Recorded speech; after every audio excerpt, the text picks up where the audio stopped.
ਸਤਿ ਸ਼੍ਰੀ ਅਕਾਲ ਜੀ, ਮੈਂ ਹਾਂ ਸਵਰਨ ਸਿੰਘ ਟੈਣਾ। ਤੁਸੀਂ ਦੇਖ ਰਹੇ ਹੋ ਪ੍ਰਾਈਮ ਏਸ਼ੀਆ ਟੀਵੀ ਤੇ ਹਰ ਰੋਜ਼ ਦੀ ਤਰ੍ਹਾਂ ਹੀ ਪ੍ਰੋਗਰਾਮ ਖਬਰ ਦੀ ਖਬਰ ਲੈ ਕੇ ਹਾਜ਼ਰ ਹਾਂ। ਪਹਿਲੀ ਵੱਡੀ ਖਬਰ ਦੇ ਵੱਲ ਜਾਣ ਤੋਂ ਪਹਿਲਾਂ ਪੰਜਾਬ ਦੇ ਮੌਸਮ ਦੀ ਹਾਲ ਬਿਆਨੀ ਕਰਨੀ ਬਣਦੀ ਹੈ। ਲੰਘੇ ਕੱਲ੍ਹ ਪੰਜਾਬ ਦੇ ਵਿੱਚ ਮੌਸਮ ਠੀਕ ਰਿਹਾ, ਗਰਮੀ ਬਹੁਤੀ ਨਹੀਂ ਸੀ। ਪਰਸੋਂ ਜਲੰਧਰ ਤੇ ਆਲੇ ਦੁਆਲੇ ਦੇ ਕੁਝ ਖੇਤਰਾਂ ਦੇ ਵਿੱਚ ਕਣੀਆਂ ਪਈਆਂ। ਲੰਘੇ ਕੱਲ੍ਹ ਵੀ ਪੰਜਾਬ ਦੇ ਕੁਝ ਹਿੱਸਿਆਂ ਦੇ ਵਿੱਚ ਥੋੜ੍ਹਾ ਜਿਹਾ ਮੀਂਹ ਪਿਆ, ਬਹੁਤਾ ਨਹੀਂ, ਜਿਹਨੂੰ ਆਪਾਂ ਚਾਦਰ ਭਿਉਂ ਜਾਂ ਮੀਂਹ ਕਹਿੰਦੇ ਆ। ਮੌਸਮ ਵਿਭਾਗ ਦਾ ਇਹ ਕਹਿਣਾ ਜੀ ਕਿ ਆਉਂਦੇ 2 ਦਿਨ ਪੰਜਾਬ ਦੇ ਅੱਧੇ ਕੁ ਹਿੱਸੇ ਦੇ ਵਿੱਚ ਮੀਂਹ ਪੈਣ ਦੀ ਸੰਭਾਵਨਾ। ਹਿਮਾਚਲ ਪ੍ਰਦੇਸ਼ ਦੇ ਵਿੱਚ ਵੀ ਮੀਂਹ ਪੈ ਸਕਦਾ ਤੇ ਆਲੇ ਦੁਆਲੇ ਦੇ ਕੁਝ ਹੋਰ ਖੇਤਰਾਂ ਦੇ ਵਿੱਚ ਵੀ। ਮੌਸਮ ਵਿਭਾਗ ਤਾਂ ਇਹ ਵੀ ਗੱਲ ਕਹਿਣਾ ਕਿ ਮੌਨਸੂਨ ਪਾਉਣਾ ਹਾਲੇ ਵੀ ਸਰਗਰਮ ਹੈ ਤੇ ਇਹ ਫਿਰ ਇੱਕ ਵਾਰ ਆਪਦਾ ਜਲਵਾ ਪੇਸ਼ ਕਰ ਸਕਦੀਆਂ। ਬਾਕੀ ਪੇਸ਼ ਹੁੰਦਾ ਜਾਂ ਨਹੀਂ ਹੁੰਦਾ, ਇਹ ਸਮਾਂ ਆਉਣ ਦੇ ਉੱਤੇ ਪਤਾ ਲੱਗਣਾ ਤੇ ਜਿਹੋ ਜੀ ਜਾਣਕਾਰੀ ਆਈ ਤੁਹਾਡੀ ਕਚਹਿਰੀ ਦੇ ਵਿੱਚ ਸਾਂਝੀ ਕਰਾਂਗੇ। ਹੁਣ ਜਿਹੜੀ ਪਹਿਲੀ ਵੱਡੀ ਖਬਰ ਆ ਉਹ ਸਾਡੇ ਗਵਾਂਢੀ ਸੂਬੇ ਨਾਲ ਜੁੜੀ ਹੋਈ ਹੈ। ਮੈਂ ਹੈਰਾਨ ਵੀ ਹਾਂ, ਤੁਸੀਂ ਵੀ ਹੈਰਾਨ ਹੋ, ਦੁਖੀ ਵੀ ਹੋਵੋਗੇ, ਕਿਉਂਕਿ ਸਾਡੇ ਆਪਣੇ ਭੈਣਾਂ ਵੀਰਾਂ ਦੇ ਉੱਤੇ ਡਾਂਗਾਂ ਵਰਦੀਆਂ, ਕਿਸਾਨਾਂ ਦੇ ਉੱਤੇ, ਅੰਨਦਾਤੇ ਦੇ ਉੱਤੇ ਡਾਂਗਾਂ ਵਰਦੀਆਂ। ਕੋਈ ਬੇਸ਼ੱਕ ਕਿਸੇ ਅੰਨੀ ਭਗਤੀ ਦੇ ਵਿੱਚ, ਦੇਸ਼ ਭਗਤੀ ਨਹੀਂ, ਕਿਸੇ ਪਾਰਟੀ ਵਿਸ਼ੇਸ਼ ਦੀ ਅੰਨੀ ਭਗਤੀ ਦੇ ਵਿੱਚ ਡੁੱਬਿਆ ਹੋਇਆ ਇਨਸਾਨ ਇਹ ਗੱਲ ਕਵੇ ਕਿ ਕਿਸਾਨ ਆਪ ਹੀ ਗਲਤ ਹਨ। ਕਿਸਾਨ ਤਾਂ ਗਲਤ ਹਨ, ਇਹ ਗੱਲ ਸੱਚੀ ਹੈ, ਕਿਉਂਕਿ 9.5 ਮਹੀਨਿਆਂ ਤੋਂ ਉਹ ਬਾਰਡਰਾਂ ਦੇ ਉੱਤੇ ਬੈਠੇ ਆ। ਉਹ ਪੁੰਜੇ ਸੌਂਦੇ ਆ, ਉਹਨਾਂ ਦੇ ਕੋਲੇ ਕੋਈ ਮਖਮਲੀ ਗੱਦੇ ਨਹੀਂ ਜਿਨ੍ਹਾਂ ਦੇ ਉੱਤੇ ਖੱਟੜ ਸਾਹਿਬ ਸੌਂਦੇ ਹੋਣਗੇ, ਉਹਨਾਂ ਦੀ ਵਜ਼ਾਰਤ ਦੇ ਹੋਰ ਆਗੂ ਸੌਂਦੇ ਹੋਣਗੇ, ਜਿਨ੍ਹਾਂ ਦੇ ਉੱਤੇ ਮੋਦੀ ਸਾਹਿਬ ਸੌਂਦੇ ਹੋਣਗੇ। ਉਹ ਵਿਚਾਰੇ ਪੁੰਜੇ ਸੌਂਦੇ ਆ, ਉਹ ਆਪ ਬਣਾ ਕੇ ਖਾਂਦੇ ਆ ਤੇ ਹੋਰ ਲੋੜਵੰਦਾਂ ਨੂੰ ਛਕਾਉਂਦੇ ਆ। ਪਰ ਉਹ ਇਸ ਦੇ ਬਾਵਜੂਦ ਵੀ ਗਲਤ ਹੈ। ਜਿਹੜੇ ਲੋਕਾਂ ਨੇ ਵੋਟਾਂ ਹਾਸਲ ਕੀਤੀਆਂ ਇਹਨਾਂ ਦੇ ਕੋਲੋਂ, ਉਹ ਅੱਜ ਇਹ ਗੱਲ ਕਹਿੰਦੇ ਜੀ ਕਿ ਇਹ ਸਹੀ ਨਹੀਂ ਬੰਦੇ, ਇਹ ਗਲਤ ਹੈ। ਬੀਜੇਪੀ ਦੇ ਆਗੂਆਂ ਦੀ ਮੱਤ ਨੂੰ ਪਤਾ ਨਹੀਂ ਕੀ ਗੱਲ ਹੋ ਗਈ, ਜਦੋਂ ਉਹ ਦਿੱਲੀ ਦੇ ਬਾਰਡਰਾਂ ਵੱਲ ਵੇਂਦੇ ਆ, ਕਹਿ ਦਿੰਦੇ ਜੀ ਇੱਥੇ ਵਿਹਲੜ ਬੈਠੇ ਆ, ਪਿੰਡਾਂ ਦੇ ਵਿੱਚ ਅਸਲ ਕਿਸਾਨ ਵਸਦੇ ਆ। ਜਦੋਂ ਪਿੰਡਾਂ ਦੇ ਵਿੱਚ ਕਿਸਾਨ ਵੜਨ ਨਹੀਂ ਦਿੰਦੇਗੇ, ਫਿਰ ਕਹਿੰਦੇ ਦਿੱਲੀ ਦੇ ਬਾਰਡਰਾਂ ਦੇ ਉੱਤੇ ਅਸਲੀ ਕਿਸਾਨ ਬੈਠੇ ਆ, ਇਹ ਪਿੰਡਾਂ ਦੇ ਵਿੱਚ ਗਲਤ ਇਨਸਾਨ ਵੜ ਗਏ ਆ। ਸੋ ਇਹਨਾਂ ਨੂੰ ਇਸ ਗੱਲ ਦਾ ਪਤਾ ਹੀ ਨਹੀਂ ਕਿ ਪਿੰਡਾਂ ਵਾਲਿਆਂ ਨੇ ਬਾਰਡਰਾਂ ਤੇ ਜਾਣਾ, ਬਾਰਡਰਾਂ ਵਾਲੇ ਪਿੰਡ ਆਉਂਦੇ ਮੁੜ ਕੇ। ਸੋ ਇਹਨਾਂ ਨੂੰ ਆਪਣੀ ਸੋਚ ਦਾ ਦਾਇਰਾ ਵਿਸ਼ਾਲ ਕਰਨ ਦੀ ਜ਼ਰੂਰਤ ਹੈ। ਸ਼ਨੀਵਾਰ ਦਾ ਦਿਨ, ਯਾਨੀ ਕਿ ਹੁਣ ਤੋਂ 3 ਦਿਨ ਪਹਿਲਾਂ, ਜਿਸ ਤਰੀਕੇ ਦੇ ਨਾਲ ਹਰਿਆਣੇ ਦੇ ਵਿੱਚ ਪਸ਼ੂ ਪੁੜਾ ਕੀਤਾ ਗਿਆ ਪੁਲਿਸ ਦੇ ਵੱਲੋਂ, ਅਸੀਂ ਉਵੇਂ ਕਿਸੇ ਪਸ਼ੂ ਦੇ ਡਾਂਗ ਨਹੀਂ ਮਾਰਦੇ। ਜਿਵੇਂ ਪੁਲਿਸ ਕਰਮਚਾਰੀਆਂ ਦੇ ਵੱਲੋਂ, ਵਰਦੀ ਦੇ ਵਿੱਚ ਆਏ ਪੁਲਿਸ ਕਰਮਚਾਰੀਆਂ ਦੇ ਵੱਲੋਂ ਇੱਕ ਕਿਸਾਨ ਦੇ ਉੱਤੇ 50-50 ਡਾਂਗਾਂ ਭਰਾਈਆਂ ਗਈਆਂ। ਗੁਰਿੰਦਰ ਸਿੰਘ ਦੇ ਬਾਰੇ ਤੁਸੀਂ ਜਾਣਦੇ ਨਹੀਂ ਹੋਵੋਗੇ ਸ਼ਾਇਦ। ਉਹ ਗੁਰਿੰਦਰ ਸਿੰਘ ਜਿਹਦੇ ਨੱਕ ਦੀ ਹੱਡੀ ਟੁੱਟੀ ਵੀ ਆ। ਉਹ ਗੁਰਿੰਦਰ ਸਿੰਘ ਜਿਹੜਾ ਕਿ ਇੱਕ ਬਜ਼ੁਰਗ ਨੂੰ ਬਚਾਉਣ ਦੇ ਲਈ ਉਹਦੇ ਉੱਤੇ ਲੰਮਾ ਪੈ ਗਿਆ ਤੇ ਉਹਨੇ ਉਸ ਬਜ਼ੁਰਗ ਨੂੰ ਬਚਾ ਲਿਆ, ਪਰ ਉਹਦਾ ਸਰੀਰ, ਉਹਦਾ ਪਿੰਡਾ ਛਿੱਲ ਸੁੱਟਿਆ ਇਹਨਾਂ ਨੇ ਡਾਂਗਾ ਮਾਰ ਕੇ। ਤੇ ਹਾਲੇ ਇਹ ਗੱਲ ਕਹਿੰਦੇ ਆ ਕਿ ਪੁਲਿਸ ਲੋਕਾਂ ਦੀ ਹਿਫਾਜ਼ਤ ਵਾਸਤੇ ਵਚਨਬੱਧ ਹੈ। ਇਹ ਵਚਨਬੱਧਤਾ ਦੁਹਰਾਉਂਦੇ ਆ। ਜਦੋਂ SDM ਦੇ ਵੱਲੋਂ, ਡਿਊਟੀ ਮੈਜਿਸਟ੍ਰੇਟ ਦੇ ਵੱਲੋਂ ਇਹ ਗੱਲ ਕਹੀ ਜਾਵੇ ਕਿ ਜੀ ਇਨਕਾ ਸਰ ਫੋੜ ਦੋ, ਇनको आगे नहीं आने देना, मुझे कोई बंदा आगे नहीं आना दिखना चाहिए, ਤਾਂ ਇਹਦਾ ਮਤਲਬ ਇਹ ਆ ਵੀ ਉੱਤੋਂ ਤੁਣਕਾ ਵੱਜਿਆ, ਉੱਤੋਂ ਜਿਹੋ ਜਿਹੇ ਨਿਰਦੇਸ਼ ਹੋਏ ਆ ਇਹਨਾਂ ਦੇ ਵੱਲੋਂ ਉਹਦਾ ਪਾਲਣ ਕੀਤਾ ਜਾਂਦਾ ਤੇ ਪੁਲਿਸ ਵਾਲੇ ਉਵੇਂ ਕਰੀ ਗਏ ਆ। ਇੱਥੇ ਪੱਗਾਂ ਵਾਲੇ ਜਿਹੜੇ ਆ ਸਰਦਾਰ ਪੁਲਿਸ ਕਰਮਚਾਰੀ ਆ, ਉਹਨਾਂ ਨੇ ਆਪਦੇ ਪੱਗਾਂ ਵਾਲੇ ਭਰਾਵਾਂ ਦੇ ਉੱਤੇ ਵੀ ਡਾਂਗਾਂ ਭਰਾਈਆਂ। ਦੁੱਖ ਬਹੁਤ ਹੋਇਆ ਇਸ ਗੱਲ ਦੇ ਉੱਤੇ, ਗੱਚ ਭਰ ਆਇਆ ਇਸ ਗੱਲ ਦੇ ਉੱਤੇ ਵੀ ਨੌਕਰੀ ਅਸੀਂ ਕਰਦੇ ਹਾਂ, ਕਰਨੀ ਵੀ ਚਾਹੀਦੀ ਆ, ਇਮਾਨਦਾਰੀ ਨਾਲ ਕਰਨੀ ਚਾਹੀਦੀ ਆ, ਪਰ ਅਸੀਂ ਆਪਦੇ ਭਰਾਵਾਂ ਦੇ ਉੱਤੇ ਡਾਂਗਾਂ ਭਰਾਂਗੇ, ਅਸੀਂ ਉਹਨਾਂ ਦੀਆਂ ਹੱਡੀਆਂ ਤੋੜ ਦੇਗੇ, ਅਸੀਂ ਉਹਨਾਂ ਦੀਆਂ ਅੱਖਾਂ ਦੀ ਰੋਸ਼ਨੀ ਗਾਇਬ ਕਰ ਦੇਗੇ, ਅਸੀਂ ਸਿਰ ਪਾੜ ਦੇਗੇ, ਇੱਕ ਜਣੇ ਦੇ 20 ਟੰਕੇ ਲੱਗੇ ਹੋਣ। ਇਹ ਕਿਹੜੀ ਨੌਕਰੀ ਆ ਤੇ ਇਹ ਕਿਹੜਾ ਕਿਸਾਨ ਪ੍ਰੇਮ ਆ ਤੇ ਕਿਹੜਾ ਦੇਸ਼ ਪ੍ਰੇਮ ਆ, ਸਮਝ ਇਸ ਗੱਲ ਦੀ ਨਹੀਂ ਆਉਂਦੀ। ਸੋ ਜਿਸ ਤਰੀਕੇ ਦੇ ਨਾਲ ਹੁਣ ਮਨੋਹਰ ਲਾਲ ਖੱਟੜ ਹੋਰੀ ਨਵੇਂ ਖੇਖਣ ਕਰ ਰਹੇ ਆ, ਇਹਦੇ ਉੱਤੇ ਬੇਹੱਦ ਹੈਰਾਨੀ ਹੁੰਦੀ ਹੈ। ਲੰਘੇ ਕੱਲ੍ਹ ਖੱਟੜ ਹੋਰਾਂ ਨੇ ਕੀ ਕਿਹਾ, ਕਹਿੰਦੇ ਜੀ ਦੇਖੋ ਜੋ SDM ਦੇ ਵੱਲੋਂ ਸ਼ਬਦਾਵਲੀ ਵਰਤੀ ਗਈ ਉਹ ਤਾਂ ਹੈਗੀ ਆ ਗਲਤ, ਪਰ ਜਿਹੜੀ ਕਾਰਵਾਈ ਕੀਤੀ ਗਈ ਉਹ ਹੈਗੀ ਬਿਲਕੁਲ ਸਹੀ। ਮਤਲਬ ਉਹਨਾਂ ਦਾ ਇਹ ਹੈ ਕਹਿਣ ਦਾ ਵੀ ਇਹਨਾਂ ਨੂੰ ਇਹ ਨਹੀਂ ਕਹਿਣਾ ਚਾਹੀਦਾ ਸੀਗਾ, ਵੀਡੀਓ ਦੇ ਮੂਹਰੇ ਇਹਨਾਂ ਨੂੰ ਪਤਾ ਹੋਣਾ ਚਾਹੀਦਾ ਸੀ ਕਿ ਵੀਡੀਓ ਬਣ ਰਹੀ ਹੈ ਵੀ ਭਾਈ ਸਰ ਫੋੜ ਦਿਓ, ਮੇਰੇ ਪਾਸ ਨਹੀਂ ਆਣਾ, ਕੋਈ ਕਿਸਾਨ ਆਗੇ ਨਾ ਆਏ। ਤੇ ਮਤਲਬ ਉਹਨਾਂ ਦਾ ਇਹ ਵੀ ਇਹ ਗੱਲ ਨਾ ਕਹਿੰਦੇ, ਪਰ ਉੱਦਾਂ ਜੋ ਇੱਕ ਸਿਰ ਭੰਨਣੇ ਸੀ ਤਾਂ ਭੰਨ ਦਿੰਦੇ, ਹੱਡੀਆਂ ਤੋੜਨੀਆਂ ਸੀ ਤੋੜ ਦਿੰਦੇ, ਸ਼ਬਦਾਵਲੀ ਠੀਕ ਰੱਖਦੇ, ਪਰ ਕਾਰਵਾਈ ਇਵੇਂ ਪਾਉਂਦੇ। ਉਹਨਾਂ ਦੇ ਕਹਿਣ ਦਾ ਭਾਵ ਇਹ ਹੈ। ਹੁਣ ਜਦੋਂ ਪੱਤਰਕਾਰਾਂ ਨੇ ਸਵਾਲ ਕੀਤਾ ਲੰਘੇ ਕੱਲ੍ਹ ਵੀ ਬੜੀ ਕਰੂਰਤਾ ਦਿਖਾਈ ਆ, ਬੜਾ ਇੱਥੇ ਨਾਦਰਸ਼ਾਹੀ ਫਰਮਾਨ ਜਾਰੀ ਹੁੰਦੇ, ਕੀ ਕਹਿਣਾ ਚਾਹੋਗੇ? ਉਹ ਕਹਿੰਦੇ जी इसके बारे में हम पड़ताल कर रहे हैं और जिसका भी कसूर होगा उस पर कार्रवाई करेंगे। ਵੀਡੀਓ ਤੁਹਾਡੇ ਮੂਹਰੇ ਆ, ਸਭ ਕੁਝ ਤੁਹਾਨੂੰ ਦਿਸ ਰਿਹਾ, ਦੁਨੀਆ ਭਰ ਦੇ ਇਕੱਲੇ ਬੰਦੇ ਨੂੰ ਦਿਸ ਰਿਹਾ, ਤੁਸੀਂ ਹਾਲੇ ਇਹਦੇ ਉੱਤੇ ਵੀ ਪੜਤਾਲ ਕਰਨੀ ਆ ਜਾਂ ਬੰਦੇ ਨੂੰ ਬਚਾਉਣ ਦਾ ਕੰਮ ਕਰਨਾ। ਤਪੇ ਹੋਏ ਕਿਸਾਨਾਂ ਨੇ ਲੰਘੇ ਕੱਲ੍ਹ ਕਰਨਾਲ ਦੇ ਵਿੱਚ ਇੱਕ ਮਹੱਤਵਪੂਰਨ ਮੀਟਿੰਗ ਕੀਤੀ ਆ। ਇਹਦੇ ਵਿੱਚ 4 ਮੰਗਾਂ ਰੱਖੀਆਂ ਗਈਆਂ। 6 ਸਤੰਬਰ ਤੱਕ ਜੇਕਰ ਹਰਿਆਣੇ ਦੀ ਸਰਕਾਰ ਨੇ ਇਹ 4 ਮੰਗਾਂ ਪ੍ਰਵਾਨ ਨਾ ਕੀਤੀਆਂ ਤਾਂ ਕਿਸਾਨ ਆਗੂ ਕਹਿੰਦੇ 7 ਸਤੰਬਰ ਨੂੰ ਨਾਸੀ ਧੂੰਆਂ ਲਿਆ ਕੇ ਰੱਖ ਦਾਂਗੇ ਹਰਿਆਣੇ ਦੀ ਸਰਕਾਰ ਦੇ। ਪਹਿਲੀ ਮੰਗ ਇਹ ਹੈ ਵੀ ਜਿਹੜਾ ਇਹ ਆਯੂਸ਼ ਸਿਨਹਾ ਜਿਹੜਾ ਕਿ SDM ਆ, ਜਿਹੜਾ ਕਿ ਸਿਰ ਭੰਨਣ ਦੀਆਂ ਗੱਲਾਂ ਕਰ ਰਿਹਾ ਵੀ ਭਾਈ ਚੱਕ ਦਿਓ, ਹੁਣ ਜਿਹੜਾ ਕੋਈ ਕਿਸਾਨ ਆਉਂਦਾ ਉਹਦਾ ਤਬਾਦਲਾ ਨਹੀਂ ਕਰਨਾ, ਉਹਨੂੰ ਪੱਕੇ ਤੌਰ ਤੇ ਨੌਕਰੀ ਤੋਂ ਕੱਢਿਆ ਜਾਵੇ, ਉਹਦੇ ਉੱਤੇ ਬਣਦੀ ਕਾਨੂੰਨੀ ਕਾਰਵਾਈ ਕੀਤੀ ਜਾਵੇ। ਕਰਨਾਲ ਦੇ ਵਿੱਚ ਜਿੰਨਾ ਵੀ ਪੁਲਿਸ ਪ੍ਰਸ਼ਾਸਨ ਆ, ਜਿੰਨਾ ਵੀ ਉੱਥੇ ਬਾਕੀ ਅਦਾਰਿਆਂ ਦਾ ਪ੍ਰਸ਼ਾਸਨ ਆ, ਉਹਦੀ ਸਾਰੇ ਦੀ ਬਦਲੀ ਕੀਤੀ ਜਾਵੇ। ਮਨੋਹਰ ਲਾਲ ਖੱਟੜ ਆਪ ਮਾਫੀ ਮੰਗੇ ਕਿਸਾਨਾਂ ਤੋਂ। ਤੇ ਇੱਕ ਹੈਗਾ ਜੀ ਇੱਥੇ ਜਿਹੜਾ ਕਿਸਾਨ ਸੁਨੀਲ ਕਾਜਲ, ਉਹਦੇ ਟੱਬਰ ਨੂੰ 25 ਲੱਖ ਰੁਪਈਆ ਤੇ ਉਹਦੇ ਟੱਬਰ ਦੇ ਇੱਕ ਜੀ ਨੂੰ ਸਰਕਾਰੀ ਨੌਕਰੀ ਦਿੱਤੀ ਜਾਵੇ, ਕਿਉਂਕਿ ਇਹ ਕਿਸਾਨ ਸ਼ਹੀਦ ਹੋ ਗਿਆ ਲਾਠੀ ਚਾਰਜ ਦੇ ਵਿੱਚ। ਹੁਣ ਹੋਰ ਕਮਾਲ ਦੀ ਗੱਲ ਦੇਖੋ ਵੀ ਤੁਹਾਨੂੰ ਹੈਰਾਨੀ ਹੋਊਗੀ ਵੀ ਇਹ ਕਿਹੋ ਜਿਹੇ ਲੋਕ ਆ, ਮਾਨਸਿਕਤਾ ਕਿਹੋ ਜਿਹੀ ਆ। ਲੰਘੇ ਕੱਲ ਪੁਲਿਸ ਅਧਿਕਾਰੀਆਂ ਦੇ ਵੱਲੋਂ, ਹਰਿਆਣੇ ਦੇ ਪੁਲਿਸ ਅਧਿਕਾਰੀਆਂ ਵੱਲੋਂ ਪ੍ਰੈਸ ਕਾਨਫਰੰਸ ਕੀਤੀ ਜਾਂਦੀ ਹੈ। ਉਹ ਕਹਿੰਦੇ ਵੀ ਅਸੀਂ ਕਿਸੇ ਦੇ ਡਾਂਗ ਮਾਰ ਕੇ ਉਹਨੂੰ ਮਾਰਿਆ ਨਹੀਂ, ਕਹਿੰਦੇ ਵੀ ਇਹ ਤਾਂ ਘਰ ਦੇ ਵਿੱਚ ਪਏ ਨੂੰ ਹਾਰਟ ਅਟੈਕ ਹੋ ਗਿਆ, ਦਿਲ ਦਾ ਦੌਰਾ ਪੈ ਗਿਆ ਤੇ ਉਹ ਮਰ ਗਿਆ। ਇਹ ਤਾਂ ਜੀ ਜਾਣਬੁੱਝ ਕੇ ਬਾਅਦ ਦੇ ਵਿੱਚ ਕਹਾਣੀ ਕ੍ਰੀਏਟ ਕੀਤੀ ਗਈ ਹੈ, ਕਹਾਣੀ ਤਿਆਰ ਕੀਤੀ ਗਈ ਹੈ। ਅਸੀਂ ਤਾਂ ਬਸ 5-7 ਦੇ ਉੱਤੇ ਥੋੜ੍ਹਾ ਜਿਹਾ ਬਲ ਦੀ ਵਰਤੋਂ ਕੀਤੀ ਸੀ ਤੇ ਕਿਸੇ ਦੇ 2-4 ਥਾਵਾਂ ਤੋਂ ਸੱਟਾਂ ਲੱਗੀਆਂ ਹੋਣੀਆਂ, ਸਾਰੇ ਆਥਣ ਤੱਕ ਛੁੱਟੀ ਲੈ ਕੇ ਘਰ ਨੂੰ ਆ ਗਏ ਆ। ਇਹਨਾਂ ਦੇ ਵੱਲੋਂ ਇਹ ਗੱਲ ਕਹੀ ਜਾ ਰਹੀ ਹੈ। ਇਹ ਕਹਿੰਦੇ ਵੀ ਕਿਸਾਨਾਂ ਨੇ ਕਈ ਲੈ ਕੇ ਸਾਡਾ ਪਿੱਛਾ ਕੀਤਾ। ਇਹ ਕਹਿੰਦੇ ਕਿਸਾਨ ਸਾਡੇ ਤੇ ਪੱਥਰ ਵਰਾਉਂਦੇ ਸੀ। ਉਹ ਵੀਡੀਓ ਹੈ ਕਿੱਥੇ ਜਿੱਥੇ ਪੱਥਰ ਵਰਾਉਂਦੇ ਸੀ? ਨਾਲੇ ਤੁਸੀਂ ਕਹਿੰਦੇ ਵੀ ਪੱਥਰ ਵਰਾਉਂਦੇ ਸੀ, ਅਸੀਂ ਤਾਂ ਕਰਕੇ ਆ ਕੁਝ ਕੀਤਾ। SDM ਤਾਂ ਪਹਿਲਾਂ ਹੀ ਨਿਰਦੇਸ਼ ਦੇਈ ਜਾਂਦਾ ਵੀ ਜੇਕਰ ਕੋਈ ਇੱਧਰ ਆਇਆ ਤਾਂ ਉਹਨੂੰ ਛੱਡਣਾ ਨਹੀਂ ਗਾ, ਸਿਰ ਭੰਨ ਦਿਓ। ਉਦੋਂ ਪੱਥਰ ਥੋੜ੍ਹੀ ਕਿਸੇ ਨੇ ਮਾਰਿਆ ਸੀ। ਬਾਅਦ ਦੇ ਵਿੱਚ ਕੀ ਹੋਇਆ ਤੁਸੀਂ ਉਹ ਵੇਰਵਾ ਪੇਸ਼ ਕਰੋ, ਉਹਦੀ ਵੀਡੀਓ ਪੇਸ਼ ਕਰੋ। ਪਹਿਲਾਂ ਇਸ ਰਿਪੋਰਟ ਦਾ ਵੇਰਵਾ ਸਾਂਝਾ ਕਰਦੇ ਹਾਂ ਕਿ ਮਨੋਹਰ ਲਾਲ ਖੱਟੜ ਕੀ ਗੱਲਾਂ ਕਹਿ ਰਿਹਾ ਤੇ ਬਾਅਦ ਵਿੱਚ ਕਰਾਂਗੇ ਟਿੱਪਣੀ। ਕਰਨਾਲ SDM ਵੱਲੋਂ ਕਿਸਾਨਾਂ ਦੇ ਸਿਰ ਭੰਨਣ ਦੇ ਆਰਡਰ ਦੇ ਉੱਤੇ ਹਰਿਆਣਾ ਦੇ ਮੁੱਖ ਮੰਤਰੀ ਮਨੋਹਰ ਲਾਲ ਖੱਟੜ ਦੀ ਪ੍ਰਤੀਕਿਰਿਆ ਸਾਹਮਣੇ ਆਈ ਹੈ। ਉਹਨਾਂ ਨੇ ਕਿਹਾ ਕਿ SDM ਦੇ ਵੱਲੋਂ ਚੁਣੇ ਗਏ ਸ਼ਬਦ ਗਲਤ ਸੀ, ਪਰ ਕਾਨੂੰਨ ਵਿਵਸਥਾ ਬਣਾਈ ਰੱਖਣ ਦੇ ਲਈ ਸਖਤੀ ਬੜੀ ਜ਼ਰੂਰੀ ਸੀ। ਪ੍ਰੈਸ ਕਾਨਫਰੰਸ ਦੌਰਾਨ ਖੱਟੜ ਨੇ ਕਿਹਾ, ਲੋਕਤੰਤਰ ਦੀ ਵਿਵਸਥਾ ਨੂੰ ਬਹਾਲ ਕਰਨਾ ਪ੍ਰਸ਼ਾਸਨ ਤੇ ਸ਼ਾਸਨ ਦੀ ਜ਼ਿੰਮੇਵਾਰੀ ਹੈ। ਇੱਕ ਸਮਝੌਤਾ ਹੋਇਆ ਸੀ ਕਿ ਅਸੀਂ ਲੋਕਤੰਤਰੀ ਤਰੀਕੇ ਨਾਲ ਜੋ ਵੀ ਕਰਨਾ ਚਾਹੁੰਦੇ ਹਾਂ ਕਰਾਂਗੇ। ਮੁੱਖ ਮੰਤਰੀ ਨੇ ਕਿਹਾ ਕਿ ਇਹਦੇ ਵਿੱਚ ਉਹਨਾਂ ਨੂੰ ਨਾਅਰੇ ਲਾਉਣ, ਕਾਲੇ ਝੰਡੇ ਦਿਖਾਉਣ ਦੀ ਆਜ਼ਾਦੀ ਹੈ, ਪਰ ਕਿਸੇ ਦਾ ਰਾਹ ਰੋਕਣਾ ਜਾਂ ਕਿਸੇ ਦੇ ਕੰਮ ਦੇ ਵਿੱਚ ਰੁਕਾਵਟ ਪਾਉਣਾ, ਇਹਦੇ ਵਿੱਚ ਕਿਤੇ ਵੀ ਸਿਆਣਪ ਨਹੀਂ।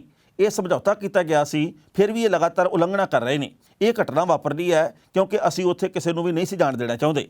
ਮੁੱਖ ਮੰਤਰੀ ਨੇ ਕਿਹਾ ਕਿ ਲੋਕਤੰਤਰ, ਸ਼ਾਸਨ, ਪ੍ਰਸ਼ਾਸਨ, ਰਾਜਪਾਲ ਦੀ ਰੱਖਿਆ ਕਰਨਾ ਹਰੇਕ ਦਾ ਕੰਮ ਹੈ। ਉਹਨਾਂ ਨੇ ਕਿਹਾ ਕਿ ਉੱਥੇ ਸੁਰੱਖਿਆ ਏਜੰਸੀਆਂ ਨੂੰ ਸਾਰੇ ਆਦੇਸ਼ ਦਿੱਤੇ ਗਏ ਸਨ ਕਿ ਕੋਈ ਵੀ ਆਦਮੀ ਇੱਥੇ ਨਾ ਆਵੇ, ਉਸ ਨੂੰ ਹਰ ਤਰ੍ਹਾਂ ਨਾਲ ਰੋਕਣਾ ਪਵੇਗਾ।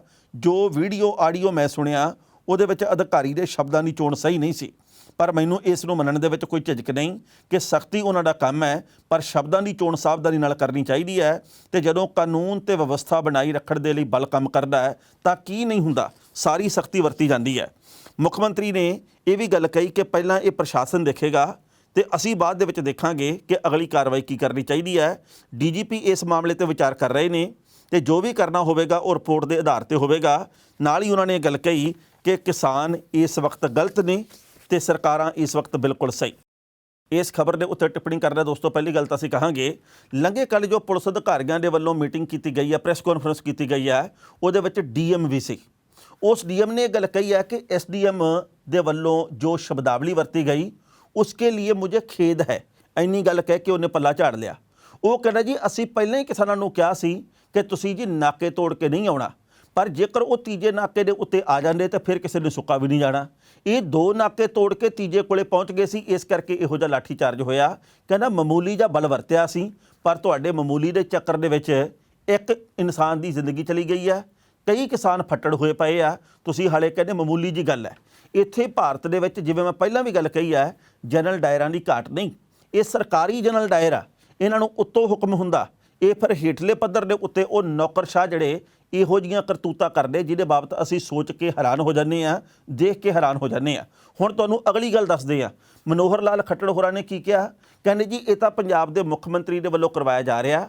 ਰਾਜੇਵਾਲ ਹੋਰੀ ਕੈਪਟਨ ਦੇ ਮੂੰਹ ਨੂੰ ਲੱਡੂ ਲਾਉਂਦੇ ਆ। ਇਹ ਜਾਣਬੁੱਝ ਕੇ ਪੰਜਾਬ ਦਾ ਤਾਂ ਆਪਣਾ ਚਲੋ ਠੀਕ ਰੱਖਦੇ ਆ ਤੇ ਹਰਿਆਣੇ ਦਾ ਮਾਹੌਲ ਖਰਾਬ ਕਰਦੇ ਆ। ਅਸਲ ਦੇ ਵਿੱਚ ਉਹਨੂੰ ਇਸ ਗੱਲ ਦਾ ਪਤਾ ਹੀ ਨਹੀਂ ਵੀ ਪੰਜਾਬ ਦੇ ਵਿੱਚ 5 ਦਿਨ ਕਿਸਾਨਾਂ ਨੇ ਸੰਘਰਸ਼ ਕੀਤਾ। 5ਵੇਂ ਦਿਨ ਜਿਹੜੀ ਸਰਕਾਰ ਆ ਉਹ 360 ਰੁਪਏ ਗੰਨੇ ਦਾ ਭਾਅ ਦੇਣ ਨੂੰ ਮੰਨ ਗਈ। ਉਸ ਦਿਨ ਕਿਸਾਨਾਂ ਨੇ ਕੈਪਟਨ ਦੇ ਮੂੰਹ ਨੂੰ ਲੱਡੂ ਲਾਇਆ ਤੇ ਮਨੋਹਰ ਲਾਲ ਖੱਟੜ ਨੂੰ ਇਹ ਲੱਗੀ ਜਾਂਦਾ ਵੀ ਮੂੰਹ ਨੂੰ ਲੱਡੂ ਲਾ ਕੇ ਤੋਰੇ ਇਹ ਵੀ ਭਾਈ ਚੱਕ ਦਿਓ ਫੱਟੇ। ਕੀ ਪੰਜਾਬ ਦੀ ਪੁਲਿਸ ਨੇ ਉੱਥੇ ਜਾ ਕੇ ਲਾਠੀ ਚਾਰਜ ਕਰਨਾਲ 'ਚ ਕੀਤਾ? ਕਿ ਪੰਜਾਬ ਦੇ ਕਿਸਾਨ ਉੱਥੇ ਗਏ ਸੀ? ਤੁਸੀਂ ਹਰ ਗੱਲ ਦੇ ਉੱਤੇ ਕਦੇ ਕਹਿੰਦੇ ਨੇ ਮਾਓਵਾਦੀ ਹਨ, ਕਦੇ ਕੀ ਹਨ, ਕਦੇ ਕੀ ਹਨ, ਕਦੇ ਪੰਜਾਬ ਦੇ ਭੇਜੇ ਹਨ, ਕਦੇ ਆਪਣੀ ਗਲਤੀ ਨਾ ਮੰਨਿਓ। ਸੋ ਜਿਹੜਾ ਡੀਐਮ ਆ ਉਹਦੇ ਵੱਲੋਂ ਖੇਡ ਪ੍ਰਗਟਾਈ ਗਈ ਆ, ਪਰ ਐਸਡੀਐਮ ਜਿਹਨੇ ਕਿ ਉੱਥੇ ਲਾਠੀ ਚਾਰਜ ਦੇ ਲਈ ਕਿਹਾ, ਜਿਹਨੇ ਕਿ ਸਿਰ ਭੰਨਣ ਦੇ ਲਈ ਕਿਹਾ, ਉਹ ਇਸ ਵਕਤ ਲੁਕ ਗਿਆ। ਸਰਕਾਰ ਉਹਨੂੰ ਬਚਾਉਣ ਦੀ ਕੋਸ਼ਿਸ਼ ਕਰ ਰਹੀ ਹੈ। ਮਨੋਹਰ ਲਾਲ ਖੱਟੜ ਉਹਨੂੰ ਬਚਾਉਣ ਦੀ ਕੋਸ਼ਿਸ਼ ਕਰ ਰਿਹਾ ਤੇ ਜਨ ਨਾਇਕ ਜਨਤਾ ਪਾਰਟੀ ਦੀ ਇੱਕ ਨੇਤਾ ਉਹਦੇ ਵੱਲੋਂ ਕਿਸਾਨਾਂ ਦੇ ਉੱਤੇ ਵਾਪਰੇ ਕਹਿਰ ਦੇ ਕਰਕੇ ਆਪਣੇ ਅਹੁਦੇ ਤੋਂ ਕੌਮੀ ਕਾਰਜਕਾਰਨੀ ਤੋਂ ਅਸਤੀਫਾ ਦੇ ਦਿੱਤਾ ਗਿਆ। ਯਾਨੀ ਕਿ ਬੀਜੇਪੀ ਨੂੰ ਇਹ ਸਾਰਾ ਕੁਝ ਬੜਾ ਮਹਿੰਗਾ ਪੈਣਾ। 5 ਸਤੰਬਰ ਨੂੰ ਯੂਪੀ ਦੇ ਵਿੱਚ ਇੱਕ ਬਹੁਤ ਵੱਡੀ ਕਨਵੈਨਸ਼ਨ ਹੋਣੀ, ਬਹੁਤ ਵੱਡਾ ਇਕੱਠ ਹੋਣਾ। ਉਬਲੇ ਹੋਏ ਕਿਸਾਨ ਹੁਣ ਉੱਥੇ ਲੱਖਾਂ ਦੀ ਗਿਣਤੀ ਵਿੱਚ ਵੱਧ ਪਹੁੰਚਣਗੇ। ਯਾਨੀ ਕਿ ਇਹ ਮਨੋਹਰ ਲਾਲ ਖੱਟੜ ਦੀ ਸਰਕਾਰ ਨੂੰ ਜਿਹੜਾ 6 ਤਰੀਕ ਤੱਕ ਦਾ ਅਲਟੀਮੇਟਮ ਦਿੱਤਾ, ਇਹਦੇ ਵਿੱਚੋਂ ਬਹੁਤ ਸਾਰੀਆਂ ਗੱਲਾਂ ਨਿਕਲ ਕੇ ਸਾਹਮਣੇ ਆਉਣਗੀਆਂ। ਤਪੇ ਹੋਏ ਕਿਸਾਨ ਇਹ ਗੱਲ ਕਹਿੰਦੇ ਆ, ਹੁਣ ਤਾਂ ਆਰਜਾ ਪਾਰ ਦੀ ਜੰਗ ਆ, ਇੱਕ ਪਾਸਾ ਕਰਕੇ ਰਵਾਂਗੇ। ਪੰਜਾਬ ਕਾਂਗਰਸ ਦਾ ਕਲੇਸ਼ ਰੁਕਣ ਦਾ ਨਾਂ ਨਹੀਂ ਲੈ ਰਿਹਾ। ਨਵਜੋਤ ਸਿੰਘ ਸਿੱਧੂ ਉੱਤੋਂ ਦਿੱਤੀ ਲਗਾਤਾਰ ਕਈ ਟਵੀਟ ਕਰਕੇ ਕੈਪਟਨ ਸਰਕਾਰ ਨੂੰ ਘੇਰ ਰਹੇ ਆ, ਸਿੱਧੇ ਤੇ ਅਸਿੱਧੇ ਤਰੀਕੇ ਦੇ ਨਾਲ। ਬਿਜਲੀ ਦੇ ਮੁੱਲਾਂ ਦੇ ਉੱਤੇ, ਬਿਜਲੀ ਕੰਪਨੀਆਂ ਨਾਲ ਕੀਤੇ ਸਮਝੌਤੇ ਦੇ ਮਾਮਲਿਆਂ ਦੇ ਉੱਤੇ। ਦੂਜੀ ਗੱਲ ਇਹ ਹੈ ਜੀ ਕਿ ਇਸ ਵਕਤ ਹਰੀਸ਼ ਰਾਵਤ ਨੂੰ ਘੇਰਾ ਪੈ ਰਿਹਾ। ਹਾਲਾਂਕਿ ਹਰੀਸ਼ ਰਾਵਤ ਭਜੂ ਕਰ ਰਹੇ ਆ। ਉਹ ਕਹਿੰਦੇ ਜੀ ਕਿ ਮੈਂ ਨਹੀਂ ਪੰਜਾਬ ਦੀ ਇੰਚਾਰਜੀ ਦੇਖ ਸਕਦਾ, ਇੱਥੇ ਦਾ ਕਲੇਸ਼ ਤੋਂ ਬਿਨਾਂ ਹੈ ਹੀ ਕੁਝ ਨਹੀਂਗਾ, ਇਸ ਕਰਕੇ ਭਾਈ ਮੈਨੂੰ ਉੱਤਰਾਖੰਡ ਹੀ ਠੀਕ ਹੈ। ਮੰਨਿਆ ਜਾ ਰਿਹਾ ਸੀ ਕਿ ਉਹਨਾਂ ਨੂੰ ਸ਼ਾਇਦ ਕਾਂਗਰਸ ਦੇ ਵੱਲੋਂ ਉੱਤਰਾਖੰਡ ਦਾ ਸੀਐਮ ਚਿਹਰਾ ਪੇਸ਼ ਕਰ ਦਿੱਤਾ ਜਾਵੇ। ਪਰ ਨਵਜੋਤ ਸਿੰਘ ਸਿੱਧੂ ਤੇ ਕੈਪਟਨ ਅਮਰਿੰਦਰ ਸਿੰਘ ਦੀ ਤਣੀ ਹੈ ਜਿਹੜੀ, ਇਹਦੇ ਲਈ ਪੰਜਾਬ ਕੀ ਕਰੇ, ਪੰਜਾਬ ਦੇ ਲੋਕ ਕੀ ਕਰਨ? ਸਿੱਧੂ ਨੂੰ ਪੰਜਾਬ ਦੇ ਲੋਕਾਂ ਨੇ, ਅੰਮ੍ਰਿਤਸਰ ਦੇ ਲੋਕਾਂ ਨੇ ਵੋਟਾਂ ਪਾ ਕੇ ਚੁਣਿਆ ਤੇ ਪਟਿਆਲਵੀਆਂ ਨੇ ਚੁਣਿਆ ਹੈਗਾ ਕੈਪਟਨ ਅਮਰਿੰਦਰ ਸਿੰਘ ਨੂੰ। ਉਹ ਵੀ ਲੋਕ ਪਛਤਾਉਂਦੇ ਆ, ਨਾ ਉਹਨਾਂ ਨੂੰ ਕੋਈ ਫਾਇਦਾ ਹੋਇਆ, ਨਾ ਕੈਪਟਨ ਨੂੰ ਚੁਣਨ ਵਾਲਿਆਂ ਨੂੰ ਕੋਈ ਫਾਇਦਾ ਹੋਇਆ, ਨਾ ਬਾਕੀ ਵਜ਼ਾਰਤ ਦੇ ਲੋਕਾਂ ਨੂੰ ਚੁਣਨ ਦਾ ਫਾਇਦਾ ਹੋਇਆ। ਤੇ ਫਿਰ ਮਸਲੇ ਦਾ ਹੱਲ ਕਿੱਥੇ ਆ? ਨਵਜੋਤ ਸਿੰਘ ਸਿੱਧੂ ਦੇ ਰਾਹੀਂ ਪ੍ਰਗਟ ਸਿੰਘ ਦੇ ਵੱਲੋਂ ਜੋ ਹਰੀਸ਼ ਰਾਵਤ ਨੂੰ ਘੇਰਾ ਘੱਤਿਆ ਗਿਆ, ਉਹਦੇ ਕਰਕੇ ਹਰੀਸ਼ ਰਾਵਤ ਨੂੰ ਆਪਣੇ ਸ਼ਬਦ ਦੁਬਾਰਾ ਫਿਰ ਇੱਕ ਵਾਰੀ ਮੋੜਾ ਕਟਾਉਣੇ ਪੈ ਗਏ ਆ। ਪਹਿਲਾਂ ਹਰੀਸ਼ ਰਾਵਤ ਹੋਰਾਂ ਨੇ ਕਈ ਵਾਰੀ ਕਿਹਾ ਕਿ ਜੀ ਕੈਪਟਨ ਅਮਰਿੰਦਰ ਸਿੰਘ 2022 ਦੀਆਂ ਚੋਣਾਂ ਦੇ ਮੱਦੇਨਜ਼ਰ ਮੁੱਖ ਮੰਤਰੀ ਹੋਣਗੇ। ਪਰ ਜਦੋਂ ਪ੍ਰਗਟ ਸਿੰਘ ਨੇ ਗੱਲ ਕਹੀ ਵੀ ਤੁਸੀਂ ਇਹ ਗੱਲ ਆਪਣੇ ਕੋਲੋਂ ਕਹਿੰਦੇ ਆ ਕਿ ਕੋਈ ਮੀਟਿੰਗ ਹੋਈ ਹੈ, ਜੇ ਮੀਟਿੰਗ ਹੋਈ ਹੈ ਸਾਨੂੰ ਵੇਰਵੇ ਜਾਰੀ ਕਰੋ, ਤੇ ਫਿਰ ਹਰੀਸ਼ ਰਾਵਤ ਹੋਰੀ ਕਹਿਣ ਲੱਗ ਪਏ ਕਿ ਜੀ ਇਹ ਸੋਨੀਆ ਗਾਂਧੀ ਨੇ ਦੇਖਣਾ ਵੀ ਚੋਣ ਕਿਹਦੀ ਅਗਵਾਈ 'ਚ ਲੜਦੀ ਆ। ਕੈਪਟਨ ਅਮਰਿੰਦਰ ਸਿੰਘ ਵੀ ਬਹੁਤ ਵਧੀਆ ਨੇਤਾ, ਨਵਜੋਤ ਸਿੰਘ ਸਿੱਧੂ ਵੀ ਵਧੀਆ ਤੇ ਪ੍ਰਗਟ ਸਿੰਘ ਹੋਰੀ ਵੀ ਵਧੀਆ। ਯਾਨੀ ਕਿ ਪ੍ਰਗਟ ਸਿੰਘ ਦੀ ਇੱਕ ਗੱਲ ਨੇ ਹਰੀਸ਼ ਰਾਵਤ ਨੂੰ ਇੱਕ ਵਾਰ ਫਿਰ ਮੋੜਾ ਕਟਾ ਦਿੱਤਾ ਤੇ ਇਸ ਵਕਤ ਸਿੱਧੂ ਦੀ ਟੀਮ ਦੇ ਨਿਸ਼ਾਨੇ ਦੇ ਉੱਤੇ ਹਰੀਸ਼ ਰਾਵਤ ਵੀ ਹੈ। ਹਰੀਸ਼ ਰਾਵਤ ਹੋਰੀ ਕੁਝ ਹਫ਼ਤੇ ਪਹਿਲਾਂ ਤੱਕ ਇਹ ਗੱਲ ਕਹਿੰਦੇ ਹੁੰਦੇ ਸੀ ਕਿ ਅਗਲੀਆਂ ਚੋਣਾਂ ਹਾਈ ਕਮਾਨ ਆਪਣੇ ਤਰੀਕੇ ਨਾਲ ਲੜੂਗੀ, ਪਰ ਹੁਣ ਉਹ ਇਹ ਗੱਲ ਕਹਿੰਦੇ ਆ ਕਿ ਕੈਪਟਨ ਦੀ ਅਗਵਾਈ 'ਚ ਲੜੀਆਂ ਜਾਣਗੀਆਂ। ਇਹ ਗੱਲ ਸਿੱਧੂ ਖੇਮੇ ਨੂੰ ਬਿਲਕੁਲ ਹਜ਼ਮ ਨਹੀਂ ਹੋਈ ਤੇ ਉਹਨਾਂ ਨੇ ਇਸ ਗੱਲ ਦੇ ਉੱਤੇ ਹੁਣ ਝੰਡਾ ਚੁੱਕਣਾ ਸ਼ੁਰੂ ਕੀਤਾ। ਪਹਿਲਾਂ ਇਸ ਰਿਪੋਰਟ ਦਾ ਵੇਰਵਾ ਸਾਂਝਾ ਕਰਦੇ ਹਾਂ ਕਿ ਲੰਘੇ ਕੱਲ੍ਹ ਸਿੱਧੂ ਦੇ ਵੱਲੋਂ ਬਿਜਲੀ ਦੇ ਕੰਟਰੈਕਟ ਦੇ ਮੁਤਲਕ ਕੀ ਗੱਲ ਕਹੀ ਗਈ ਹੈ ਤੇ ਫਿਰ ਕਰਾਂਗੇ ਟਿੱਪਣੀ। ਨਵਜੋਤ ਸਿੰਘ ਸਿੱਧੂ ਨੇ ਇਹ ਗੱਲ ਕਹੀ ਹੈ ਕਿ ਜੇਕਰ 3 ਸਤੰਬਰ ਨੂੰ ਇੱਕ ਦਿਨ ਦੇ ਲਈ ਪੰਜਾਬ ਵਿਧਾਨ ਸਭਾ ਦਾ ਸੈਸ਼ਨ ਸੱਦਿਆ ਜਾ ਰਿਹਾ ਤਾਂ ਇਹਦਾ ਕੋਈ ਲਾਭ ਨਹੀਂ, ਕਿਉਂਕਿ 5 ਤੋਂ ਲੈ ਕੇ 7 ਦਿਨ ਤੱਕ ਦਾ ਇਹ ਸੈਸ਼ਨ ਹੋਣਾ ਚਾਹੀਦਾ, ਜਿਹਦੇ ਵਿੱਚ ਇਹ ਗੱਲ ਯਕੀਨੀ ਬਣਾਉਣੀ ਚਾਹੀਦੀ ਹੈ ਕਿ ਬਿਜਲੀ ਸਮਝੌਤੇ ਰੱਦ ਕੀਤੇ ਜਾਣ। ਦੂਜੇ ਪਾਸੇ ਨਵਜੋਤ ਸਿੱਧੂ ਤੇ ਕੈਪਟਨ ਦਰਮਿਆਨ ਟਕਰਾਅ ਹਾਲੇ ਵੀ ਜਾਰੀ ਹੈ। ਇਸ ਦੇ ਮੁਤਲਕ ਪੰਜਾਬ ਮਾਮਲਿਆਂ ਦੇ ਇੰਚਾਰਜ ਹਰੀਸ਼ ਰਾਵਤ ਨੇ ਸਪਸ਼ਟ ਕੀਤਾ ਸੀ ਕਿ ਕੈਪਟਨ ਅਮਰਿੰਦਰ ਸਿੰਘ ਹੀ ਵਿਧਾਨ ਸਭਾ ਚੋਣਾਂ ਦੇ ਵਿੱਚ ਸੀਐਮ ਚਿਹਰਾ ਹੋਣਗੇ। ਉਸ ਤੋਂ ਬਾਅਦ ਕਈ ਤਰ੍ਹਾਂ ਦੇ ਸਵਾਲ ਉੱਠ ਰਹੇ ਨੇ, ਇੱਥੋਂ ਤੱਕ ਕਿ ਇਹ ਵੀ ਗੱਲ ਕਹੀ ਜਾ ਰਹੀ ਹੈ ਕਿ ਰਾਵਤ ਹੁਣ ਕੈਪਟਨ ਦਾ ਸਮਰਥਨ ਕਰ ਰਹੇ ਨੇ। ਹੁਣ ਹਰੀਸ਼ ਰਾਵਤ ਨੇ ਕਿਹਾ ਕਿ ਮੈਂ ਕਿਸੇ ਦੀ ਸਿਫਤ ਜਾਂ ਸਮਰਥਨ ਨਹੀਂ ਕਰ ਰਿਹਾ, ਮੈਂ ਸਿਰਫ ਪੰਜਾਬ ਕਾਂਗਰਸ ਦਾ ਸਮਰਥਨ ਕਰ ਰਿਹਾ। ਜਦੋਂ ਮੈਂ ਸਿੱਧੂ ਦੀ ਪ੍ਰਸ਼ੰਸਾ ਕਰ ਰਿਹਾ ਸੀ ਉਦੋਂ ਵੀ ਮੇਰੇ ਬਾਰੇ ਇਹੋ ਜਿਹੀਆਂ ਗੱਲਾਂ ਹੁੰਦੀਆਂ ਸੀ। ਜਿੱਥੋਂ ਤੱਕ ਚਿਹਰੇ ਦੀ ਗੱਲ ਹੈ, ਕਾਂਗਰਸ ਦੇ ਕੋਲ ਸੋਨੀਆ ਜੀ, ਰਾਹੁਲ ਜੀ ਤੇ ਪ੍ਰਿਯੰਕਾ ਵਰਗੇ ਬਹੁਤ ਵੱਡੇ ਚਿਹਰੇ ਨੇ। ਉਹਨਾਂ ਨੇ ਕਿਹਾ ਕਿ ਸਾਡੇ ਕੋਲ ਸਥਾਨਕ ਚਿਹਰਾ ਕੈਪਟਨ ਅਮਰਿੰਦਰ ਸਿੰਘ ਹੈ, ਨਵਜੋਤ ਸਿੱਧੂ ਤੇ ਪ੍ਰਗਟ ਸਿੰਘ ਵੀ ਸਾਡੇ ਚਿਹਰੇ ਨੇ, ਅਸੀਂ ਉਹਨਾਂ ਨੂੰ ਵੀ ਅੱਗੇ ਰੱਖਾਂਗੇ। ਪਰੇਸ਼ਾਨ ਹੋਣ ਦੀ ਲੋੜ ਨਹੀਂ, ਮੈਨੂੰ ਪਤਾ ਹੈ ਕਿ ਕਿਸ ਸਮੇਂ ਦੇ ਉੱਤੇ ਕੀ ਕਹਿਣਾ ਤੇ ਕੀ ਨਹੀਂ। ਉਹਨਾਂ ਕਿਹਾ ਕਿ ਹਰ ਕੋਈ ਮਿਲ ਕੇ ਚੋਣ ਲੜੇਗਾ ਤਾਂ ਜੋ 2022 ਦੀ ਚੋਣ ਜਿੱਤੀ ਜਾ ਸਕੇ। ਚੰਗਾ ਹੁੰਦਾ ਜੇ ਇਹ ਗੱਲਾਂ ਪਾਰਟੀ ਰਾਹੀਂ ਕਹੀਆਂ ਜਾਂਦੀਆਂ। ਉਧਰ ਕਾਂਗਰਸ ਹਾਈ ਕਮਾਂਡ ਦੇ ਸਖਤ ਆਦੇਸ਼ਾਂ ਦੇ ਬਾਵਜੂਦ ਨਵਜੋਤ ਸਿੱਧੂ ਦੇ ਤੇਵਰਾਂ ਦੇ ਵਿੱਚ ਕੋਈ ਫਰਕ ਨਹੀਂ ਆ ਰਿਹਾ। ਟਵੀਟ ਬੰਬਾਂ ਦਾ ਦੌਰ ਜਾਰੀ ਹੈ। ਉਹਨਾਂ ਦੇ ਹਮਲਿਆਂ ਦੇ ਵਿੱਚ ਨਿਸ਼ਾਨਾ ਹਾਲੇ ਵੀ ਸੀਐਮ ਕੈਪਟਨ ਅਮਰਿੰਦਰ ਸਿੰਘ ਨੇ। ਹਾਈ ਕਮਾਂਡ ਨੂੰ ਉਮੀਦ ਸੀ ਕਿ ਸਿੱਧੂ ਨੂੰ ਪੰਜਾਬ ਪ੍ਰਦੇਸ਼ ਕਾਂਗਰਸ ਕਮੇਟੀ ਦਾ ਪ੍ਰਧਾਨ ਬਣਾਏ ਜਾਣ ਤੋਂ ਬਾਅਦ ਦੋਵੇਂ ਮਜ਼ਬੂਤ ਨੇਤਾਵਾਂ ਵਿਚਾਲੇ ਬਿਆਨਬਾਜ਼ੀ ਰੁਕ ਜਾਵੇਗੀ, ਪਰ ਇਹ ਸਭ ਕੁਝ ਹੁੰਦਾ ਨਜ਼ਰ ਨਹੀਂ ਆ ਰਿਹਾ। ਇਸ ਖਬਰ ਦੇ ਉੱਤੇ ਟਿੱਪਣੀ ਕਰਨਾ ਦੋਸਤੋ, ਪਹਿਲੀ ਗੱਲ ਤਾਂ ਇਹ ਕਹਾਂਗੇ ਕਿ ਇਸ ਵਕਤ ਪੰਜਾਬ ਦੀਆਂ ਸਾਰੀਆਂ ਸਿਆਸੀ ਪਾਰਟੀਆਂ ਦੇ ਵਿੱਚ ਘੱਟ ਜਾਂ ਵੱਧ ਕਲੇਸ਼ ਹੈ। ਸੁਖਬੀਰ ਸਿੰਘ ਬਾਦਲ ਦੇ ਵੱਲੋਂ ਪਰਸੋਂ 3 ਉਮੀਦਵਾਰ ਐਲਾਨੇ ਗਏ। ਉਹਨਾਂ ਦੇ ਵਿੱਚੋਂ ਇੱਕ ਸਿਕੰਦਰ ਸਿੰਘ ਮਲੂਕਾ ਵੀ ਨੇ, ਸਾਬਕਾ ਮੰਤਰੀ ਨੇ। ਵੈਸੇ 3 ਐਲਾਨੇ ਗਏ, ਰਾਮਪੁਰਾ ਫੂਲ ਤੋਂ, ਭੁੱਚੋ ਮੰਡੀ ਤੋਂ ਤੇ ਇੱਕ ਤੀਜੇ ਨੇ ਬਠਿੰਡਾ ਦਿਹਾਤੀ ਤੋਂ। ਤੇ ਸਿਕੰਦਰ ਸਿੰਘ ਮਲੂਕਾ ਜਦੋਂ ਰਾਮਪੁਰਾ ਫੂਲ ਤੋਂ ਐਲਾਨੇ ਗਏ ਤਾਂ ਉਹਨਾਂ ਨੇ ਇਹ ਗੱਲ ਕਹੀ ਹੈ ਕਿ ਮੈਂ ਇੱਥੋਂ ਚੋਣ ਨਹੀਂ ਲੜਦੀ। ਉਹਨਾਂ ਨੇ ਇਹ ਗੱਲ ਕਹੀ ਹੈ ਕਿ ਮੇਰੇ ਪੁੱਤਰ ਇੱਥੋਂ ਗੁਰਪ੍ਰੀਤ ਸਿੰਘ ਮਲੂਕਾ ਚੋਣ ਲੜਨਗੇ ਤੇ ਮੈਨੂੰ ਬਿਨਾਂ ਭਰੋਸੇ ਦੇ ਵਿੱਚ ਲਿਆ ਸੁਖਬੀਰ ਸਿੰਘ ਬਾਦਲ ਨੇ ਆਪਣੀ ਮਰਜ਼ੀ ਮੁਤਾਬਕ ਹੀ ਇਹ ਟਿਕਟ ਐਲਾਨ ਦਿੱਤੀ ਹੈ, ਇਹ ਵਾਪਸ ਲੈ ਕੇ ਮੇਰੇ ਪੁੱਤਰ ਨੂੰ ਦਿੱਤੀ ਜਾਵੇ। ਦੂਜੀ ਗੱਲ ਕਰਦੇ ਆਮ ਆਦਮੀ ਪਾਰਟੀ ਦੀ। ਕੇਜਰੀਵਾਲ ਸਾਹਿਬ ਆ ਜਿਹੜੇ ਉਹ ਜਾ ਕੇ 10 ਦਿਨ ਦੇ ਲਈ ਵਿਪਾਸਨਾ ਸੈਂਟਰ ਦੇ ਵਿੱਚ ਬਹਿ ਗਏ ਆ, ਦਾਖਲ ਹੋ ਗਏ ਆ। ਉਹ ਜੈਪੁਰ ਦੇ ਵਿੱਚ ਗਏ ਰਾਜਸਥਾਨ, ਉੱਥੇ ਉਹਨਾਂ ਨੇ 10 ਦਿਨ ਮੌਨ ਵਰਤ ਰੱਖਣਾ। 10 ਦਿਨ ਉਹਨਾਂ ਨੇ ਜ਼ਿੰਦਗੀ ਨੂੰ ਜਿਉਣ ਦੀ ਆਸਾਨ ਕਲਾ ਪ੍ਰਣਾਲੀ ਸਿੱਖਣੀ ਆ। ਉਹਨਾਂ ਨੇ 10 ਦਿਨ ਉੱਥੇ ਆਪਦੇ ਕੰਮਕਾਜ ਆਪੇ ਕਰਨੇ ਆ, ਬੰਦ ਕਮਰੇ ਦੇ ਵਿੱਚ ਰਹਿਣਾ, ਇੱਕ ਵੇਲੇ ਦਾ ਉਹਨਾਂ ਨੂੰ ਭੋਜਨ ਮਿਲਣਾ। ਉਹਨਾਂ ਨੂੰ ਕੋਈ ਅਖਬਾਰ, ਕੋਈ ਰਸਾਲਾ, ਕੋਈ ਟੀਵੀ, ਕੋਈ LED, ਕੋਈ ਮੋਬਾਈਲ, ਕੋਈ ਲੈਪਟਾਪ, ਕੋਈ ਕਿਤਾਬ, ਕੁਛ ਨਹੀਂ ਮਿਲਣਾ। ਉਹਨਾਂ ਨੇ ਸਵੈ ਨਾਲ ਗੱਲਾਂ ਕਰਨੀਆਂ ਤੇ ਕਹਿੰਦੇ ਵੀ ਇਹ ਜਿਹੜੀ ਪ੍ਰਣਾਲੀ ਆ ਇਹ ਧਿਆਨ ਦੇ ਲਈ ਬਹੁਤ ਜ਼ਰੂਰਤ ਆ ਇਹਦੀ, ਤੇ ਇਹਦੇ ਨਾਲ ਇਕਾਗਰਤਾ ਬਹੁਤ ਠੀਕ ਰਹਿੰਦੀ ਆ। ਸੋ ਉਹ ਉੱਥੇ ਜਾ ਕੇ ਚੁੱਪ ਕਰਕੇ ਬਹਿ ਗਏ ਤੇ ਪੰਜਾਬ ਦੇ ਵਿੱਚ ਭਗਵੰਤ ਮਾਨ ਸਮੇਤ ਬਾਕੀ ਜਿਹੜੇ ਨੇਤਾ ਇਸ ਗੱਲ ਦੀ ਉਡੀਕ ਕਰੀ ਜਾਂਦੇ ਆ ਵੀ ਜਨਾਬ ਤੁਸੀਂ ਭਾਵੇਂ 20 ਦਿਨ ਦੇ ਲਈ ਮੌਨ ਰੱਖ ਲੈਂਦੇ, ਪਰ ਜਾਣ ਤੋਂ ਪਹਿਲਾਂ ਇਹ ਤਾਂ ਗੱਲ ਕਹਿ ਜਾਂਦੇ ਵੀ ਪੰਜਾਬ ਦਾ CM ਚਿਹਰਾ ਹੋਊਗਾ ਕੌਣ। ਮੈਨੂੰ ਕਦੇ ਕਦੇ ਇਉਂ ਲੱਗਦਾ ਵੀ ਕੇਜਰੀਵਾਲ ਸਾਹਿਬ ਪੂੰਝਾ ਜਿਹਾ ਛਡਾ ਕੇ ਚਲੇ ਗਏ ਆ ਵੀ ਚਲੋ 10 ਦਿਨ ਤਾਂ ਨਿਕਲਣ, ਪੰਜਾਬ ਦੇ ਵਿੱਚੋਂ ਟੱਲੀਆਂ ਖੜਕੜੀਆਂ ਬੰਦ ਹੋਣ। ਹੁਣ ਜੇ ਗੱਲ ਕਰਦੇ ਕਾਂਗਰਸ ਦੀ, ਤੇ ਕਾਂਗਰਸ ਦੇ ਵਿੱਚ ਜੋ ਕੁਝ ਚੱਲਦਾ ਉਹਦੇ ਬਾਰੇ ਆਪਾਂ ਜਾਣਦੇ ਹੀ ਹਾਂ। ਲੋੜ ਇਸ ਵਕਤ ਪੰਜਾਬ ਦੇ ਲੋਕ ਇਹ ਮਹਿਸੂਸ ਕਰਦੇ ਆ ਵੀ ਮੰਗਾਂ ਮੰਨੀਆਂ ਜਾਣ। ਹੁਣ ਉਲਾਂਭਾ ਦਈਏ ਕਿਹਨੂੰ? ਜੇ ਤਾਂ ਕੇਂਦਰ ਦੀ ਸਰਕਾਰ ਕੋਲੇ ਗੱਲ ਕਰਦੇ ਕਹਿੰਦੇ ਪਿਛਲੀ ਸਰਕਾਰ ਉਹਨੇ ਦੇਸ਼ ਕੋ ਤਬਾਹ ਕਰ ਦਿਆ, ਤੇ ਪੰਜਾਬ ਦੀ ਸਰਕਾਰ ਨੂੰ ਪੁੱਛਦੇ ਕਹਿੰਦੇ ਪਿਛਲੀ ਸਰਕਾਰ ਨੇ ਖਤਮ ਕਰਤਾ। ਸੋ ਬੰਦਾ ਜਾਵੇ ਤਾਂ ਜਾਵੇ ਕਿੱਥੇ? ਸੋ ਇਸ ਕਰਕੇ ਕੈਪਟਨ ਅਮਰਿੰਦਰ ਸਿੰਘ ਤੇ ਸਿੱਧੂ ਦਾ ਆਪਸੀ ਝਗੜਾ ਪੰਜਾਬ ਦੇ ਲੋਕਾਂ ਦੇ ਅਸਲ ਮੁੱਦਿਆਂ ਨੂੰ ਪਰੇ ਕਰਨ ਦੇ ਵਿੱਚ ਸਮਰੱਥ ਨਹੀਂਗਾ। ਇਹ ਮੁੱਦੇ ਉੱਡੇ ਦੇ ਉੱਡੇ ਰਹਿਣੇ ਆ, ਪੰਜਾਬ ਦੇ ਲੋਕਾਂ ਦੇ ਸਵਾਲ ਉੱਡੇ ਦੇ ਉੱਡੇ ਰਹਿਣੇ ਆ। ਇਹ ਗੱਲ ਸੱਚੀ ਹੈ ਵੀ ਬਿਜਲੀ ਬਹੁਤ ਮਹਿੰਗੀ ਆ, ਪਰ ਸਾਨੂੰ ਕਿਵੇਂ ਵੀ ਹੱਲ ਤਾਂ ਕਰਕੇ ਦਿੱਤਾ ਜਾਵੇ। ਇਹ ਗੱਲ ਸੱਚੀ ਹੈ ਵੀ ਘਰ ਘਰ ਰੁਜ਼ਗਾਰ ਨਹੀਂ ਮਿਲਿਆ, ਪਰ ਹੱਲ ਤਾਂ ਕੀਤਾ ਜਾਵੇ।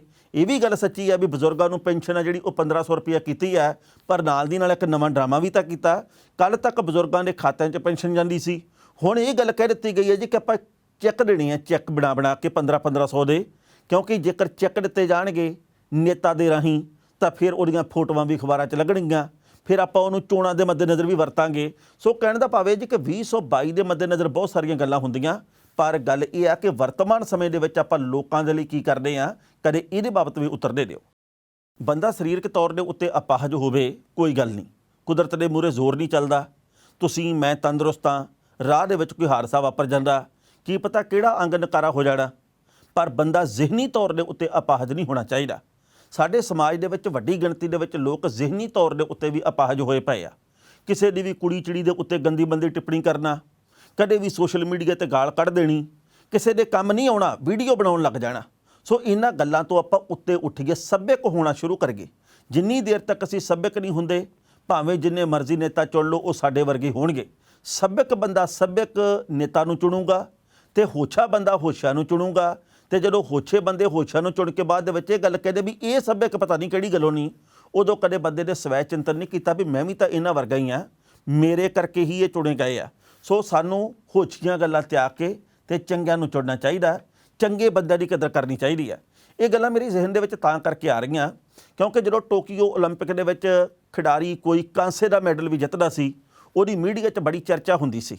ਹੁਣ ਉਸੇ ਟੋਕੀਓ ਦੇ ਵਿੱਚ ਪੈਰਾ ਓਲੰਪਿਕ ਖੇਡਾਂ ਚੱਲ ਰਹੀਆਂ, ਸਰੀਰਕ ਤੌਰ ਦੇ ਉੱਤੇ ਅਪਾਹਜ ਹੋਏ ਲੋਕਾਂ ਦੀਆਂ ਖੇਡਾਂ ਇਹ ਵੀ ਕਹਿ ਸਕਦੇ ਹਾਂ। ਕਿਸੇ ਦਾ ਕੋਈ ਐਕਸੀਡੈਂਟ ਹੋਇਆ, ਜਿਵੇਂ ਕਿ ਕੱਲ੍ਹ ਗੋਲਡ ਮੈਡਲ ਜਿੱਤਣ ਵਾਲਾ ਮੁੰਡਾ ਜਿਹੜਾ ਜਿਹਨੇ ਕਿ ਭਾਲਾ ਸੁੱਟਿਆ, ਉਹਦਾ ਇੱਕ ਐਕਸੀਡੈਂਟ ਹੋ ਗਿਆ ਸੀ ਕੁਝ ਵਰੇ ਪਹਿਲਾਂ, ਪਰ ਉਹਨੇ ਹਾਰ ਨਹੀਂ ਮੰਨੀ।